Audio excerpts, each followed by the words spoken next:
SSC 2026 ব্যাচের শিক্ষার্থীরা যারা তারা বিজ্ঞান বিভাগের শিক্ষার্থী আছো তারা একটু খেয়াল করো। এখানে তোমাদের উচ্চতর গণিত থেকে কয়েকটা গুরুত্বপূর্ণ ম্যাথ দেওয়া আছে ত্রিকোণমিতি অধ্যায়ে।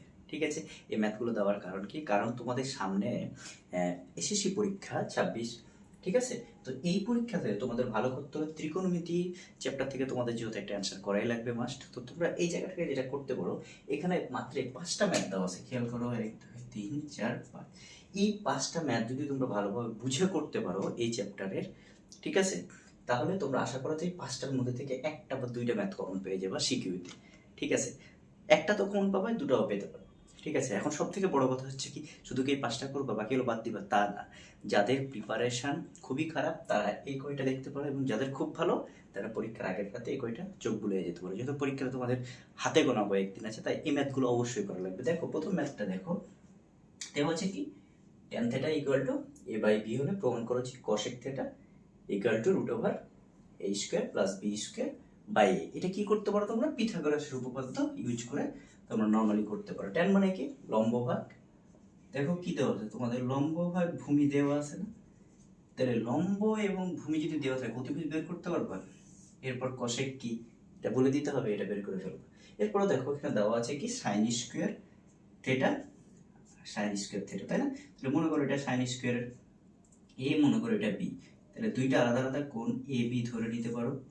ঠিক আছে, এরপর যোগ বিয়োগ করে করতে পারো কিভাবে, মনে আছে? এ বি অথবা সি ডি, এ ধরনের সূত্র দিয়ে। এরপরটা দেখো একই রকম, দেখো cosec a ইকুয়াল টু 5/3 -5/3 কিন্তু, ঠিক আছে? এখন দেখো এই যে ম্যাথটা আছে, এই ম্যাথটা এবং এই ম্যাথটা প্রায় সেম। এখানে জাস্ট মানটা ধনাত্মক ছিল এবং কোনো কি মান দেওয়া ছিল না, এ বি এর কোনো মান দেওয়া ছিল না, কিন্তু এখানে এ বি এর মান উল্লেখ করে দেওয়া আছে। ঠিক আছে, এবং কোনটার একটা লিমিট দেওয়া আছে। ঠিক আছে, তাহলে এই দুটো ম্যাথ কিন্তু প্রায় সিমিলার। ওকে, এরপরটা দেখো sin a equal to half এবং cos b ইকুয়াল টু √3/2 এবং tan of a plus b বের করতে বলেছে। খুবই সহজ অঙ্ক, আমি বলবো না এটাকে আমি ম্যাথ করাবো না, খালি তোমাদের ম্যাথগুলো দেখাচ্ছি যে কোনগুলো ইম্পর্টেন্ট।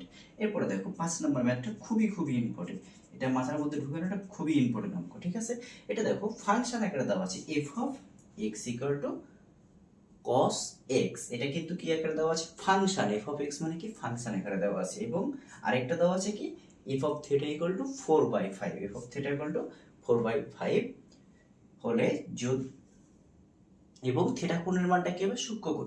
সূক্ষ্মকোণ মানে কি বলো তো? সূক্ষ্মকোণ মানে কি হবে তোমাদের? 0 থেকে শুরু হয়ে কোথায় হবে মনে করো? π/2 সর্বোচ্চ লিমিট, তাই না? মানে 0 থেকে π/2 এর মধ্যে হবে, মানে 90 ডিগ্রির মধ্যে।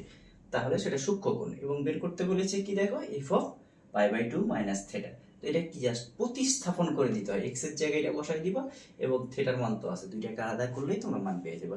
এই ম্যাথ কয়টা অবশ্যই করে ফেলবা। ঠিক আছে, আমি জাস্ট আজকে ম্যাথগুলো লিখে দিলাম, তোমরা এগুলা করে ফেলবা। তারপর যদি একা এক করতে না পারো তো আমাকে বলবা, আমি তখন বুঝাই দেওয়ার চেষ্টা করবো। ঠিক আছে, কিন্তু আজকে ম্যাথ করালাম না, ভিডিও লম্বা হয়ে যাবে।